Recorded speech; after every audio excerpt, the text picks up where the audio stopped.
bienvenue pour cette rencontre sur la découverte de l'émotion. Alors l'émotion, la découverte de l'émotion, bien évidemment, mais à l'instant T ici, plutôt la découverte de nos émotions. Nous allons être à la recherche un peu de ce que peut être l'émotion et comment définir l'émotion d'un point de vue, dans un premier temps, manifeste.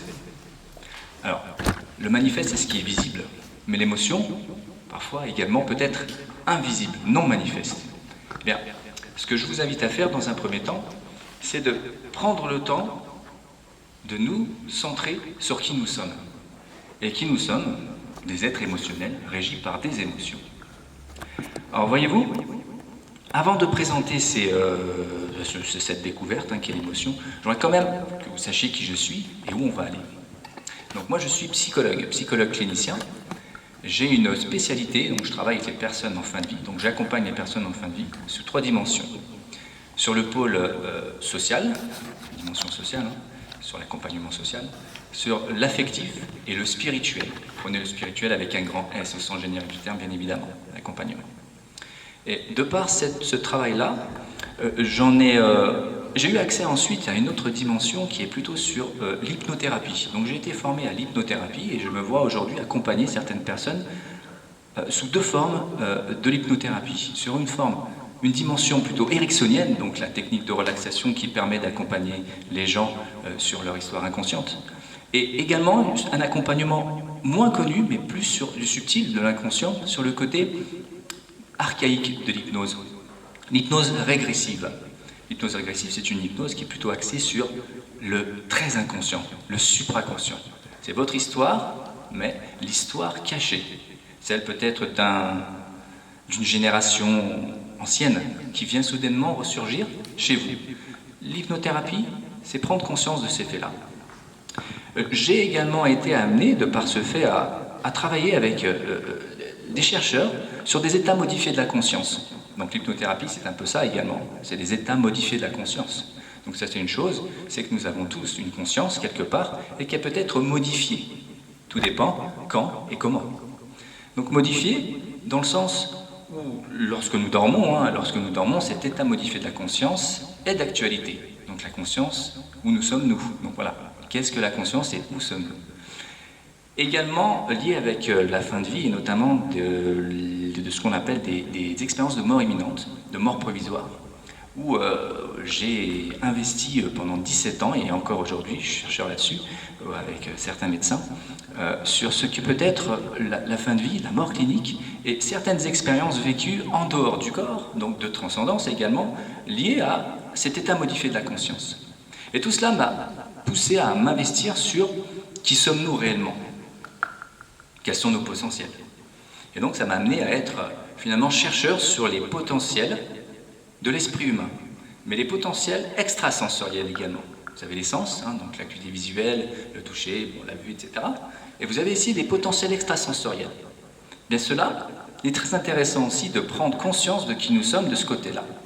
Faire bouger un peu de ce qu'on appelle le cerveau droit, le cerveau plus subtil que le cerveau gauche qui est plus sur l'analyse. Donc voilà, voici mon cheminement et tout ça pour nous poser la question de qui sommes-nous réellement. Alors qui sommes-nous réellement, c'est ça. Et j'ai répondu à cette question dans un premier temps dans le manifeste, nous sommes des êtres émotionnels régis par des émotions. Alors ce que je vous propose, c'est de cheminer, d'aller clairement sur le côté le plus large de l'émotion, donc l'émotion, l'étymologie du mot émotion, ce que peut être l'émotion, clairement définie, jusqu'à ce côté un peu plus subtil qu'est l'émotion, le côté invisible, je vous l'ai dit, le côté non manifeste, c'est ça l'intéressant. Et ça, c'est l'inconscient. Et l'inconscient, c'est 99% de votre réalité aujourd'hui. C'est qui vous êtes, vous, votre éducation, vos qualités, vos blessures également, mais tout ça, c'est votre inconscient. Vous avez la partie immergée de l'iceberg, ici, les 1% qui constituent votre conscient, et l'inconscient qui constitue les 99% de votre réalité émotionnelle. Bien, c'est là où j'ai envie d'aller aujourd'hui. Donc on va essayer de cheminer jusqu'à là, avec certains outils, certains exemples, certaines illustrations qui nous permettent de comprendre certaines choses. Alors aujourd'hui, c'est la découverte des émotions, c'est la découverte de qui vous êtes. On va essayer de cheminer de ce côté-là. Alors, l'émotion. Émotion, de la racine latine émovere. qui veut dire mettre en mouvement quelque chose. L'émotion, c'est partir d'un point A, aller jusqu'à un point B. C'est ça l'émotion. L'émotion est un processus intelligent. L'émotion, c'est la réaction dans un premier temps pour cheminer vers de l'observation, pouvoir gérer son émotion. Et l'importance chez une émotion, effectivement chez l'émotion, c'est de passer de cette intelligence émotionnelle, comme on l'appelle, pour pouvoir faire en sorte de raisonner. C'est ça, c'est mettre en mouvement et passer de ce côté héroïque, on va dire, la réaction, aller jusqu'au stratégique, d'accord? Pouvoir gérer son émotion, c'est ça l'objectif d'une émotion. Et je ne peux vous parler d'émotion en évoquant un neuroscientifique très connu qui a travaillé, qui a investi et a cherché sur l'émotion, c'est Antonio Damasio. Antonio Damasio est un neuroscientifique portugais qui lui a travaillé sur l'émotion, avait réellement investi là-dessus et a découvert que l'émotion et la raison, c'était la même chose. C'est-à-dire qu'il n'y a pas d'un côté l'émotion et de l'autre la raison. Il y a un cheminement de l'émotion qui amène à la raison. Tout commence par de l'émotion et tout va finir par de la raison. Alors, inutile également de vouloir les chasser, ces émotions. C'est qu'on a tendance à vouloir chasser les émotions. La peur, par exemple. La peur, c'est pas la peine de la chasser, pas la peine, on s'évertue à la chasser, mais pourquoi chasser quelque chose qui est là pour nous indiquer sur un chemin qui pourrait être périlleux à un moment et qui en fait ne l'est pas. C'est à partir de ce moment-là que les émotions sont nos alliés. Les émotions servent à nous indiquer à un moment où dans notre vie où tout ne va pas.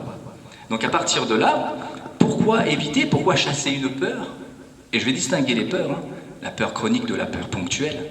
Lorsque la peur est chronique, elle est là effectivement pour nous dire où nous en sommes, mais lorsqu'elle est chronique, c'est qu'il y a quelque part un traumatisme qui nous alerte sur une douleur quelque part non traitée. Mais la peur, réellement, donc pourquoi la chasser alors qu'elle est là pour nous indiquer un chemin? Il y a une différence entre chasser et transformer. Chasser, c'est d'être résigné. Transformer, c'est d'être dans l'observation. Pourquoi chasser l'émotion alors qu'elle nous semble obscure, alors qu'initialement, cette émotion était lumière? Redonner la vraie nature à l'émotion, c'est lui redonner cette lumière qui n'est pas obscurité, puisqu'elle est là pour vous faire réagir. Donc passer du cap de chasser à transformer est très important dans ce contexte-là. Donc vous l'avez compris ici, l'émotion fait partie structurante de notre bien-être à nous tous. Elle est là pour ça, pour nous structurer. Alors, Damasio également, Antonio Damasio, neuroscientifique, s'aperçoit également qu'il y a un lien très fort entre l'émotion et notre prise de décision. C'est-à-dire que l'émotion a un impact, a une influence sur nos décisions à nous aujourd'hui. Et il s'avère que dans nos vies, nous n'oublions jamais rien. Tout est inscrit quelque part, cortex occipital, la mémoire à long terme, où l'on n'oublie jamais rien, où les expériences sont bel et bien ancrées et cristallisées. Et il suffit d'une photo, il suffit d'une odeur, pour que ce souvenir émotionnel ici refasse surface. Donc nous n'oublions jamais rien. Et le lien est très clair entre l'émotion et la prise de décision. Alors Antonio Damasio s'aperçoit de ce fait-là et évoque une théorie des marqueurs somatiques, positifs ou négatifs. La théorie des marqueurs positifs ou négatifs. Peut-être ça vous dit quelque chose, je vais vous l'expliquer. Qu'est-ce qu'un marqueur? Qu'est-ce que le somatique? Le marqueur, c'est l'objet de l'expérience qui vient réveiller quelque chose chez l'être humain. C'est l'expérience. Le somatique, c'est comment, la manière dont votre corps physiologique va réagir à cette expérience. Le marqueur, l'expérience, et le somatique, le corps. Donc l'esprit et le corps. Donc quand le corps et l'esprit sont en opposition, il y a quelque part une douleur, quelque part, un ressenti en tout cas, quelque part, qui émane de votre corps. Eh bien, le marqueur somatique, c'est ça, en lien avec l'expérience passée, archaïque, inconsciente, le corps émotionnel inconscient qui réagit. Donc je vais illustrer simplement un exemple simple pour vous faire comprendre, vous faire passer le message de la théorie de Damasio des marqueurs somatiques positifs et négatifs. C'est un enfant de 4-5 ans, 5-6 ans à peu près, qui lui, c'est sa première colonie, il part en vacances. Première colonie, loin des parents, c'est pas évident, d'accord? Et pendant cette colonie, malheureusement, il y a des choses qui se passent mal avec un autre enfant. 6-7 ans de plus que lui. Il est malmené, il est agressé par ce Julien. Julien avait une tête de turc et c'était ce petit enfant-là. Et lui avait tendance à l'agresser. Jusqu'au jour où, malheureusement, il en vient aux mains. Il est sur lui, il le bloque.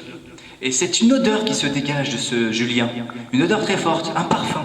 Un parfum agrume, citron, qui est là, incorporé, quelque part. Et cet enfant n'oublie pas cette odeur. Vous voyez, Damasio nous parle de deux choses ici. De l'individu et du parfum. C'est-à-dire que le marqueur somatique est lié à deux choses. Un mix, comme il dit. L'odeur qui correspond à l'individu et qui fera naître ici, quelque part cristallisé dans l'inconscient, l'expérience ici négative que représente donc cette personne, ce Julien.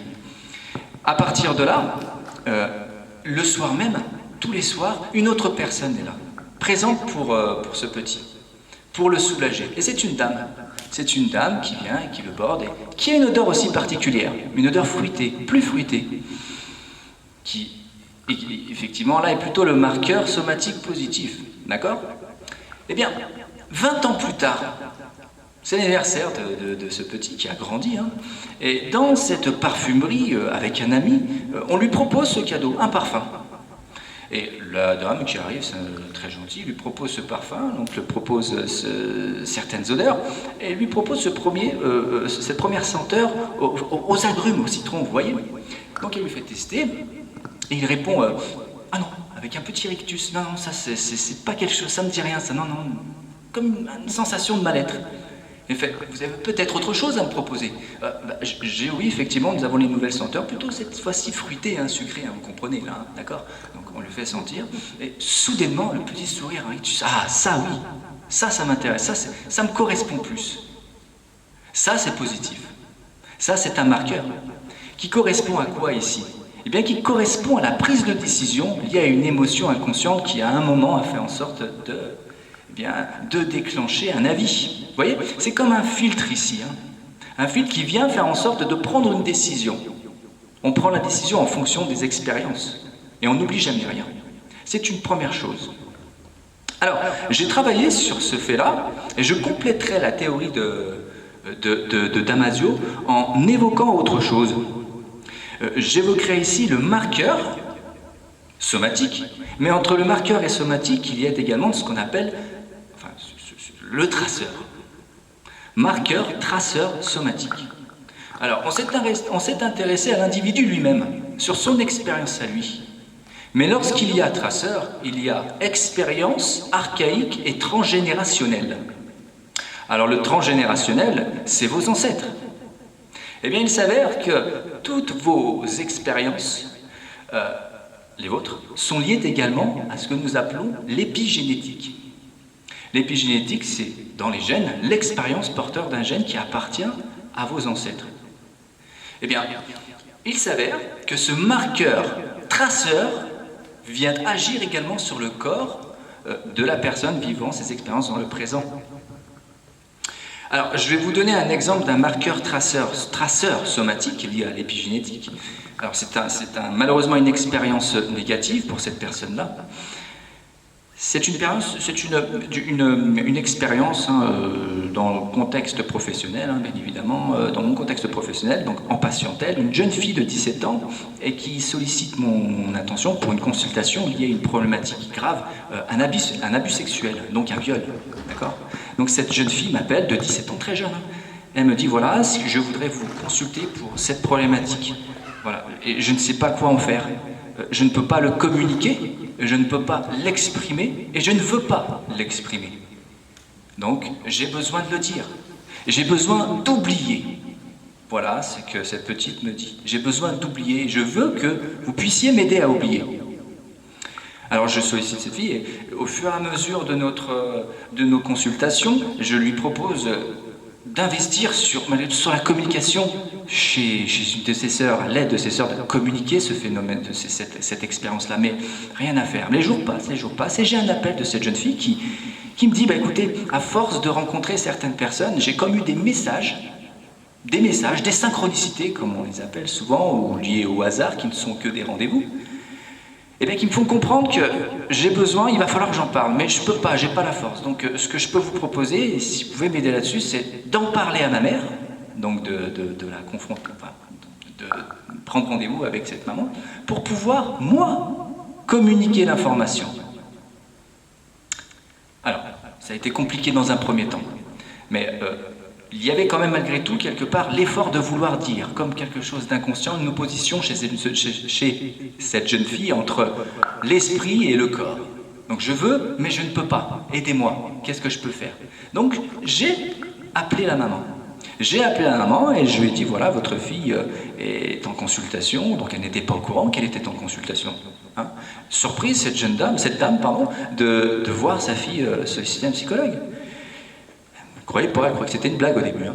Donc je sollicite son attention, il me dit de passer plus vite cette consultation. Donc elle arrive, elle vient et elle me regarde, me fait voilà, qu'est-ce qui se passe, qu'est-ce qu'elle a ma fille? Je lui dis voilà, votre fille a été victime d'une agression sexuelle. Donc le premier mot a été fatal, entre guillemets, pour une jeune maman, pour une maman c'est normal. Donc elle perd conscience, elle prend un malaise. Et de ce malaise-là, elle y est bien évidemment une expérience quelque part. Donc j'ai essayé de comprendre. Elle s'est réveillée, donc voilà, elle reprend, elle fait surface. Et je dis bon, expliquez-moi, elle fait stop. Elle me dit stop, docteur. Il va falloir que je vous dise quelque chose. Ce qu'il s'est passé pour ma fille, c'est la pire des choses qui puisse arriver à une de mes filles. C'est la pire des choses. Je préfère, et c'est ces mots, je préfère la mort que ce que ma fille a vécu. Oui. Et je dis, pourquoi vous insistez sur ce fait-là? Il me fait, parce qu'elle a vécu, je l'ai vécu moi-même. Avez-vous exprimé, madame, avez-vous exprimé, avez-vous communiqué, avez-vous été en communion avec ce fait-là? Est-ce que vous l'avez dit? Est-ce que vous l'avez exprimé? Non. Ah non. Non. Moi, ça se fait pas. Chez nous, ça se fait pas. On ne peut pas dire des choses comme ça. Voilà. On ne peut pas dire des choses comme ça. J'ai gardé, vous êtes le premier à savoir. Et qu'est-ce que vous voulez faire maintenant, madame, alors? Elle fait, ce que je veux faire, je veux tout de suite voir ma fille et lui expliquer ce qu'il en est. Donc je l'appelle. La fille, bon, je savais que ça allait un peu se passer, honnêtement, je savais que ça allait se passer comme ça. Donc j'avais préparé l'appel. Et donc j'ai communiqué l'information à cette jeune fille qui était plutôt troublée, mais qui est passée donc voir au cabinet de suite. Hein. Et de là, quand elle est rentrée dans ce cabinet, elle baissait la tête, elle ne regardait pas. Et sa mère lui a dit à un moment, lève la tête, tu n'y es pour rien. Il va falloir que je communique, que je te dise quelque chose, ma fille. Il va falloir que je te partage mon expérience. Et là, elle s'est dit, elle levait la tête, elle a regardé sa mère, elle lui a dit, ce que tu as vécu, je l'ai vécu. Et je l'ai vécu à ton âge, à 17 ans. Et à partir de ce moment-là, lorsque la maman a exprimé, la petite fille a regardé et son visage a changé. Son visage s'est transformé, comme si quelque chose commençait à circuler de nouveau, à être compris. On donnait du sens. On transformait les choses réellement. Et là, elle l'a écouté. Elle l'a écouté, mais quelqu'un d'autre a écouté. C'est la mère également. Elle s'est écoutée. Elle a pu communiquer quelque chose qui a libéré un événement, une expérience ancrée. Alors, elles ont partagé cette expérience. On est passé par toutes les émotions, hein, par la colère, par la tristesse, par la peur, la frustration, la honte également. La honte également. Mais tout cela a permis quoi? Tout cela a permis de libérer la petite fille, de faire partie du cercle, de l'écouter. Mais surtout, de libérer tout ce qui n'avait pas été libéré pendant 20 ans chez cette dame qui avait imprimé cette douleur en elle. Et cela, vous voyez, ça s'est répété dans le temps. Ça s'est répété chez la dame, donc ça a agi sur la dame, et tout cela s'est répété chez la jeune fille, comme un traceur quelque part. Lorsque vous ne réparez, vous n'arrivez pas à exprimer une douleur quelque part, elle viendra s'imprimer dans le corps. Elle viendra s'imprimer dans le corps. Et lorsque ça s'est imprimé dans le corps, il y a un moment où tout doit se hurler. Tout ce qui n'est pas exprimé en mots, MOTS, s'imprime en mots, MAUX, quelque part, et doit se libérer. Eh bien, par un pacte inconscient, on donne l'expérience sans s'en vouloir, sans s'en rendre compte, à l'autre. L'autre qui est capable de prendre l'expérience inconsciemment, pour pouvoir à son tour la guérir. Et si elle n'est pas guérie, elle sera rendue un moment, comme un traceur, transmise à une génération qui suit. Et ça s'appelle l'épigénétique en relation émotionnelle. C'est de l'épigénétique. Et cela, ça arrive à tout le monde.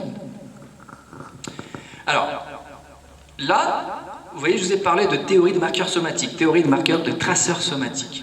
Mais vous avez une loi également, très intéressante, cette loi, Damasio également, celle-ci, qui est une loi des 21 jours. Alors, je ne sais pas si vous la connaissez, cette loi des 21 jours, mais notez bien, très intéressante. Vous avez 21 jours pour exprimer une douleur, une frustration quelque part, un malentendu, pour pouvoir la guérir. Si vous n'exprimez pas durant ces 21 jours la problématique, l'expérience vécue, la frustration, le 22e jour, cette expérience sera conditionnée, cristallisée quelque part dans votre cerveau et ne pourra être comprise ensuite, donc fera partie de votre inconscient, des 99% de qui vous êtes. Alors, l'important, c'est d'exprimer après ces 21 jours. Mais comment cela fonctionne réellement physiologiquement? Quand vous apprenez quelque chose de douloureux, une frustration, une complication, un malentendu avec une personne, hein, d'accord? Qu'est-ce qui se passe? Eh bien, vous êtes, on reprend un peu le schéma de l'émotion, vous êtes dans un premier temps sur la réaction. Donc lorsque nous sommes sur la réaction, nous sommes sur quoi? Nous sommes sur le « je rebondis, je suis énervé », c'est l'impulsivité. Donc ici, on va dire que cette molécule est chaude. Et on peut comparer d'ailleurs symboliquement cette molécule à une pomme de terre. Lorsque la pomme de terre est chaude, qu'est-ce qu'on peut en faire? On la prend dans les mains, on se brûle, on fait tout et n'importe quoi, on la passe à l'autre, on la jette. Ça, c'est la réaction. C'est lorsque nous apprenons la chose. Et cette réaction, elle se situe juste en dessous du cerveau, là, physiologiquement parlant maintenant. Et c'est l'amygdala primaire. L'amygdala primaire, c'est une petite amygdale, une glande dans le cerveau ici, et c'est la surcharge ici émotionnelle. C'est elle qui gère ça. C'est elle qui vient faire en sorte de créer l'état chimique émotionnel négatif. D'accord? Toute l'adrénaline, en fait, tout le lien lié au stress, à la réaction. Eh bien, ça commence ici. Et si on attend un petit peu plus longtemps, c'est-à-dire que si on attend, allez, 1 ou 2 heures avant d'exprimer la colère, la frustration, eh bien, cette pomme de terre devient un peu plus froide, elle refroidit. Et à partir du moment où elle refroidit, qu'est-ce qu'on a? On peut en faire quelque chose. On peut commencer à la travailler.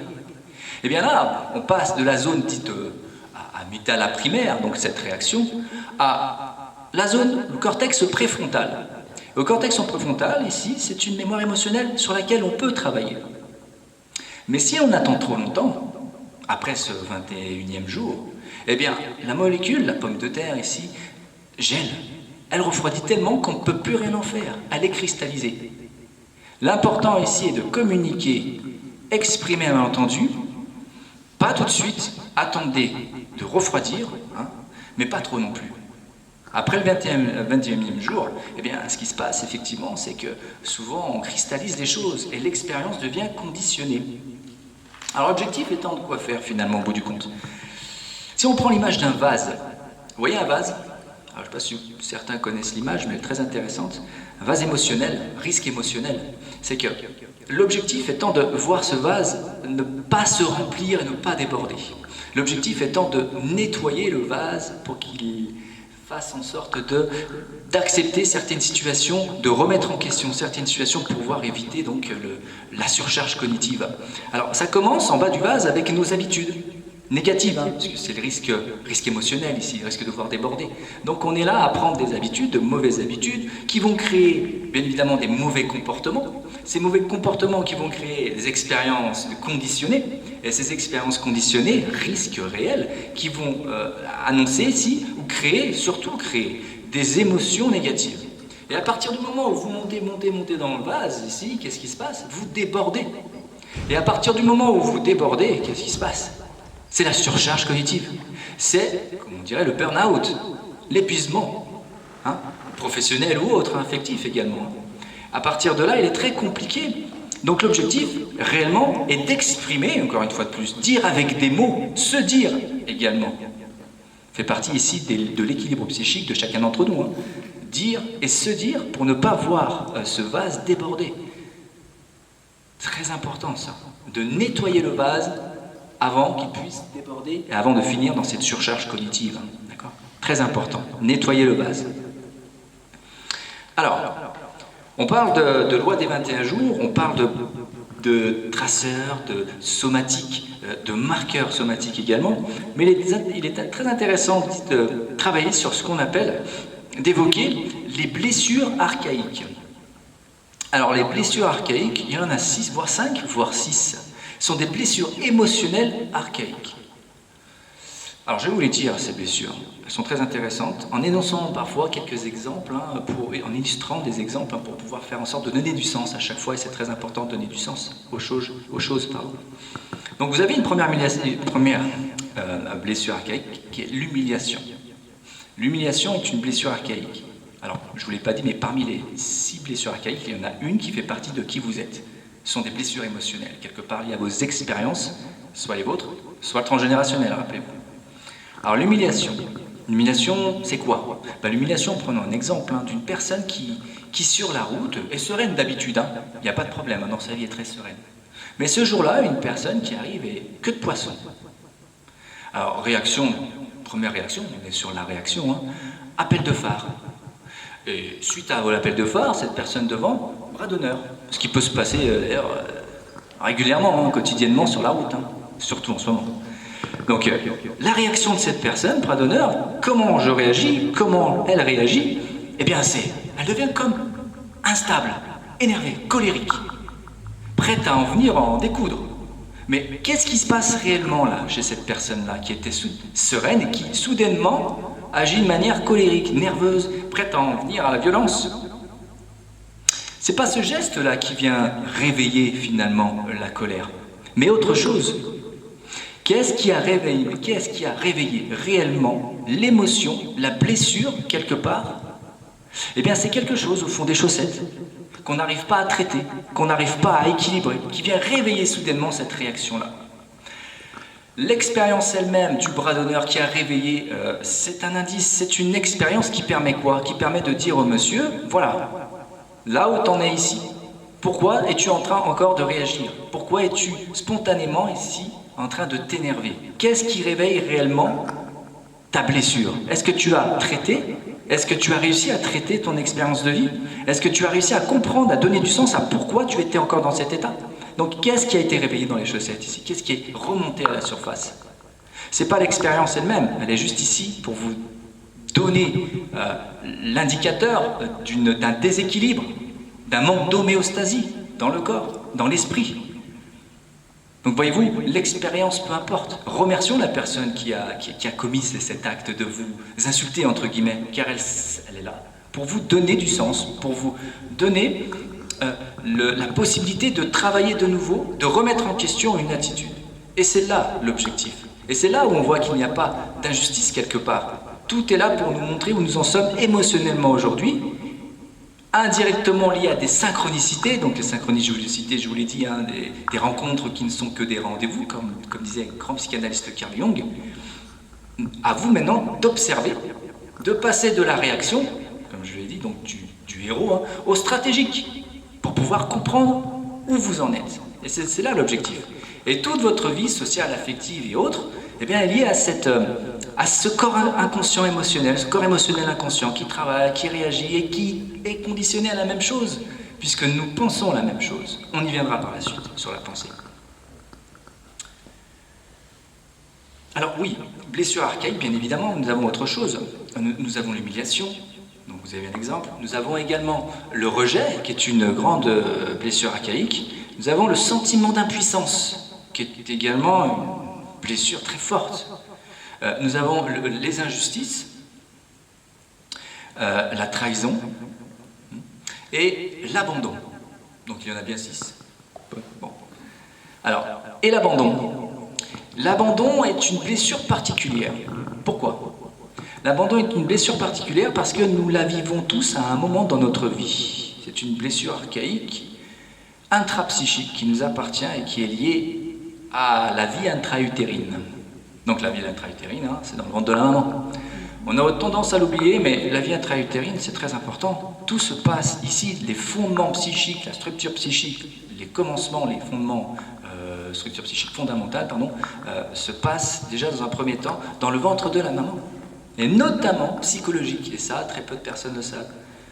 d'où des problématiques jeunes adultes, des maladies jeunes adultes liées à cette problématique d'une grossesse nerveuse ou d'une nervosité chez la maman ou d'un lien environnemental néfaste.